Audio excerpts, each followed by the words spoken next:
Everyone, আসসালামু আলাইকুম। আশা করছি তোমরা যে যেখান থেকে আমার আজকের ভিডিওটা দেখছো তোমরা সবাই ভালো আছো, সুস্থ আছো। আলহামদুলিল্লাহ, আমরাও ভালো আছি। আজকে মনে হয় অনেক দিন পর তোমাদের সঙ্গে একটা আউটিং ব্লগ শেয়ার করছি। যদিও ঘুরতে যাচ্ছি না, কাজেই যাওয়া হচ্ছে। ফার্স্টেই আমরা পপুলারে চলে এসেছি। আমার মামুনির কিছু টেস্ট অ্যান্ড এক্সরে করা দরকার ছিল, সেই জন্যই আজকে বের হওয়া। বাট আনফর্চুনেটলি ওদের টেকনিক্যাল ইস্যু থাকার কারণে এখান থেকে মামুনির টেস্টগুলো করা পসিবল হচ্ছে না। পরবর্তীতে এখান থেকে আমরা চলে যাই সরাসরি পপুলারের 11 নাম্বার সেক্টরে। সন্ধ্যা ঠিক 6:05 আমরা এখানে এসে পৌঁছেছি। তবে এখানে সিরিয়ালের কোনো ঠিক ঠিকানা ছিল না, মানে মানুষ পরে এসেও দেখা যাচ্ছে আগে টেস্টগুলো করে ফেলতে পারছে। এইদিকে আমরা যে সেই কখন থেকে এসে বসে আছি, আর যেহেতু আমাদের সঙ্গে আয়ান ছিল, ও খুবই বিরক্ত বোধ করছিল। এই জন্য মামুনি ওনাদেরকে বারবার বলছিল যে প্লিজ আমাদেরকে একটু তাড়াতাড়ি টেস্টটা করার ব্যবস্থা করে দেন। তবুও আসলে এরা কোনো সিরিয়ালি মেনটেন করছিল না। কেন এমন করেছে উই ডোন্ট নো। পুরো 3 ঘন্টা সময় আমাদেরকে শুধুমাত্র ওয়েটই করতে হয়েছে। এদিকে যেহেতু আমার স্টাডির ক্ষতি হচ্ছে, মামুনি বারবার বলছিল যে চলো তাহলে বাসায় চলে যাই, আবার আগামীকালকে আসা যাবে। কিন্তু যেহেতু আজকে অনেকটা টাইমই ওয়েস্ট হয়ে গিয়েছে, সেই জন্য ভাবলাম আরো কিছু সময় অপেক্ষা করে আজকে সবগুলো কাজ কমপ্লিট করে ফেলা যাক। অবশেষে সম্পূর্ণ 3 ঘন্টার সময় ওয়েট করার পর রাত 9টার সময় মামুনির সিরিয়াল আসে। আমরা যখন এসেছি তখন কিন্তু সম্পূর্ণ প্লেসটা খালি ছিল। তবুও শুধুমাত্র স্টাফদের মিসম্যানেজমেন্টের কারণে আমাদের এত টাইম ওয়েস্ট হয়েছে। যাই হোক, এতটা সময় অপেক্ষার পরে যখন কাজটা কমপ্লিট হয়েছে আলহামদুলিল্লাহ। যেহেতু এতটা লেট হয়ে গিয়েছে, এই জন্য ভাবলাম আজকে আমরা ডিনারটা বাড়ি থেকে কমপ্লিট করে ফেলি। এখান থেকে আমরা রওনা দিয়েছি অষ্টব্যঞ্জনে যাওয়ার জন্য।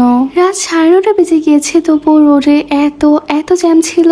রাইট সাইডের সম্পূর্ণ রোডে একদম জ্যামে ব্লকড হয়েছিল। তবুও আমরা জ্যাম খুবই কম পেয়েছি এবং অল্প সময়ের মধ্যেই পৌঁছে যাই। যদিও এর আগে আমরা অষ্টব্যঞ্জন থেকে হোম ডেলিভারি নিয়েছিলাম, তবে ডাইনিং এ কখনো আসা হয়নি। আজকে আসার পর আমাদের কাছে ইন্টেরিয়রটা এভারেজ বলে মনে হয়েছে। অনলাইনে যতটা হাইপ দেখা যায় তার কোনো কিছুই না, সত্যি কথা বলতে। ইন্টেরিয়র ডেকোরেশন যেমনই হোক না কেন, আমরা আশা করছিলাম অ্যাটলিস্ট খাবারটা ভালো হবে। কজ এই পর্যন্ত যতবার আমরা অষ্টব্যঞ্জন থেকে ফুড অর্ডার করেছি, প্রতিবারই খাবারগুলো মোটামুটি ভালোই ছিল আলহামদুলিল্লাহ। তবে এখানে এসে শুনতে পেলাম বিরিয়ানি কিংবা কাচ্চি আইটেম কোনো কিছু অ্যাভেলেবেল হবে না আজকে। শুধুমাত্র খিচুড়ি এবং সাদা ভাতের আইটেমগুলো ছিল। এই জন্য কি আর করার, আমরা খিচুড়ি অর্ডার করেছি। আমি খিচুড়ি এবং গরুর মাংসের কালা ভুনার একটা প্যাকেজ নিয়েছিলাম, এন্ড মামুনি নিয়েছিল খিচুড়ির সঙ্গে হাঁসের মাংস ভুনা। 12 পিস কালা ভুনা দেওয়ার কথা ছিল, এন্ড তোমরা তো সাইজগুলো দেখতেই পাচ্ছ কত ছোট ছিল। খিচুড়িটাও খুব একটা গরম ছিল না, দেখেই বোঝা যাচ্ছে যে অনেকটা সময় আগে রান্না করা হয়েছে। And to be very honest, খিচুড়িটাও খুব বেশি একটা ভালো ছিল না, মানে নরমও না আবার ঝরঝরাও না, একটু শক্ত টাইপ হয়ে গিয়েছিল। তবে আমরা যখন হোম ডেলিভারি নিয়েছিলাম তখন ওদের খাবার কোয়ালিটি এর চাইতে 1000 টাইমস বেটার ছিল। এন্ড কালা ভুনা, হাঁস ভুনা এগুলো আমাদের কাছে এভারেজ বলে মনে হয়েছে। ওই যে কথায় বলে না, ঠিকই স্বর্গে গেলেও ধান ভাঙতে হয়, তেমনটাই হয়েছে আমার মামুনির অবস্থা। একটা জায়গায় বেড়াতে এসেছে, মামুনি কোথায় একটু রিল্যাক্স করবে সেটা তো হচ্ছেই না, বরং এখানেও আয়ানকে খাওয়ানো নিয়ে মামুনির যন্ত্রণা। যদিও আয়ানকে দেখে মনে হয় ও বড়সড় হয়ে গিয়েছে মাশাআল্লাহ, তবে শুধুমাত্র আমাদের ক্লোজ ফ্রেন্ডস যারা আছে, রিলেটিভস, ওরা জানে আয়ানকে খাওয়ানোর জন্য কত কষ্ট করতে হয়। মামুনিকে বলেছিলাম যে এখানে ওকে নিয়ে তুমি এত কষ্ট করো না, অল্প কিছু খেলেই হবে, চলো আমরা বাসায় চলে যাই। কজ এতটা সময় হসপিটালে অকারণে বসে থেকে আমরা সবাই অনেক বেশি এক্সস্টেড ছিলাম। যাই হোক, আলহামদুলিল্লাহ খাওয়া দাওয়া কমপ্লিট করে এখন আমরা বাসায় চলে আসি। বাসায় আসার পরেও খুবই টায়ার্ড ফিল হচ্ছিল। পড়বো না করে পুরো 2.5 ঘন্টা কাটিয়ে দিয়েছি। পরে হঠাৎ করে রাত 1টার সময় মনে হলো যে কিছু হলেও পড়া দরকার। একে তো সম্পূর্ণ সন্ধ্যাটাই আজকে নষ্ট হয়েছে। এখন যদি একটা সাবজেক্টও ভালো মতো পড়া কমপ্লিট না করি, তাহলে নিজের কাছে কেমন একটা খারাপ লাগা কাজ করছে।